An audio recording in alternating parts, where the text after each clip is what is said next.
আসসালামু আলাইকুম। তো আজকে রান্না করব আলু দিয়ে গরুর গোশতের তরকারি। তো চলো মূল রেসিপিতে চলে যাই। তো প্রথমে দিয়ে দিচ্ছি পেঁয়াজ, এরপর দিয়ে দিব তেল,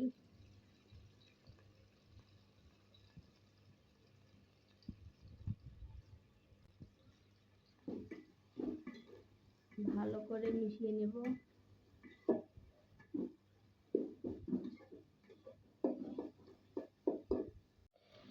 পেঁয়াজটাকে এইভাবে ভাজতে থাকবো, ভালো করে ভেজে নেব। এইভাবে পেঁয়াজটাকে ভেজে নেব। এর মধ্যে এখন দিয়ে দিব আদা রসুন বাটা,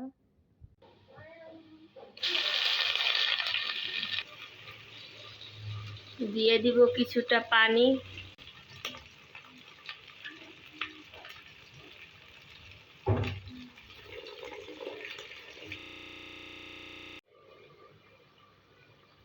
এর মধ্যে এখন দিয়ে দিব গরম মশলা,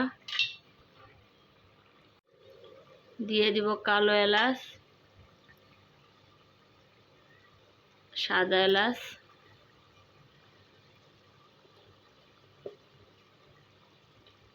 তেজপাতা,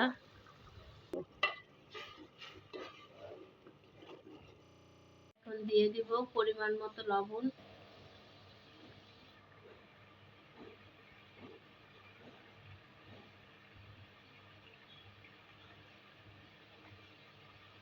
ধনিয়ার গুঁড়া,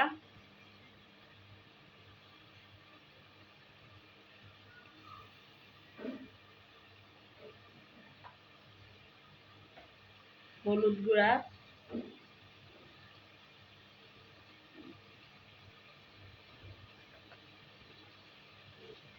মরিচের গুঁড়া,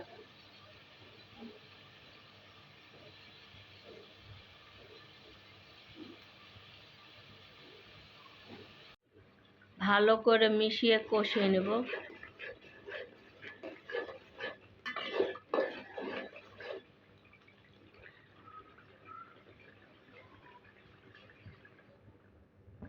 কষানো হয়ে গেছে, এখন এর মধ্যে মাংস দিয়ে দেব।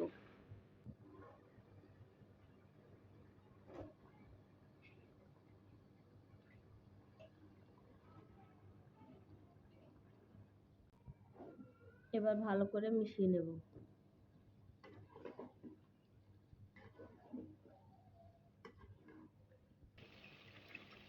মিশিয়ে নিয়েছি, এবার কিছুক্ষণ এভাবে রেখে দেব। মিশিয়ে নিয়েছি, এবার এভাবে কিছুক্ষণ রেখে দেব।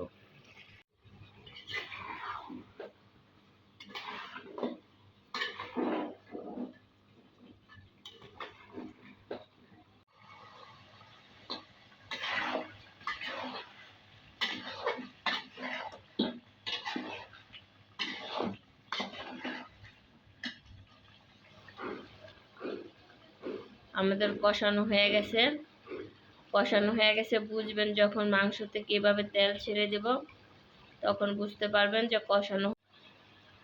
এর মধ্যে এখন সামান্য পরিমাণে পানি দিয়ে দেব।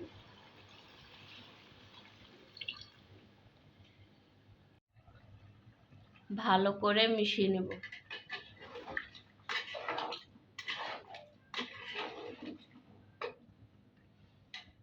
মিশানো হয়ে গেছে, এবারে এভাবেই ঢাকনা দিয়ে ঢেকে কিছুক্ষণের জন্য রেখে দেব। যখন এই পানিটা শুকিয়ে যাবে, এর মধ্যে আলু দিয়ে দেব।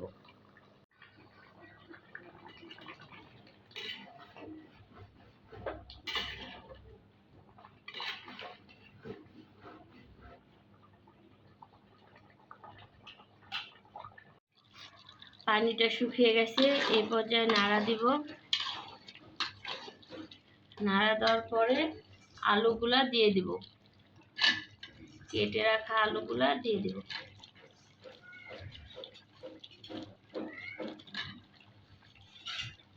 এবার ভালো করে মিশিয়ে নেব।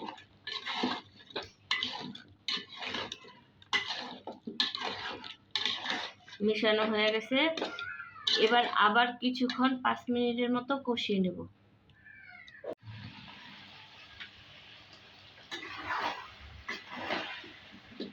এইভাবে কিছুক্ষণ কষিয়ে নেব।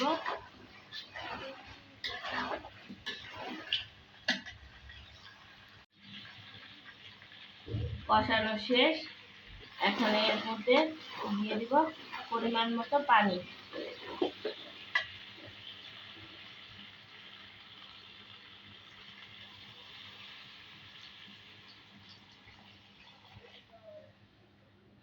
এবার ভালো করে মিশিয়ে নেব।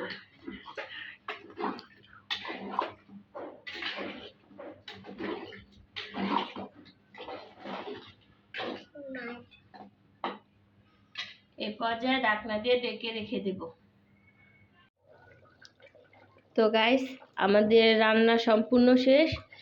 এবার নামিয়ে নেব। তো নামানোর আগে আমি এর মধ্যে দিয়ে দিব জিরা গুঁড়ি,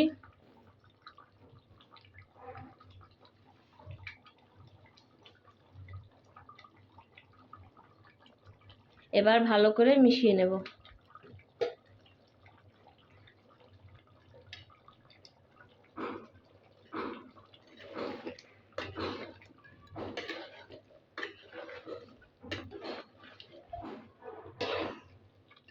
এবার নামিয়ে নেব। তৈরি হয়ে গেছে আমাদের গরুর মাংসের তরকারি। এই তো তৈরি হয়ে গেছে আমাদের গরুর মাংসের তরকারি। যদি আমাদের এই ভিডিওটা আপনাদের ভালো লাগে তাহলে লাইক করবেন, কমেন্ট করবেন, শেয়ার করবেন, সাবস্ক্রাইব করবেন। ধন্যবাদ।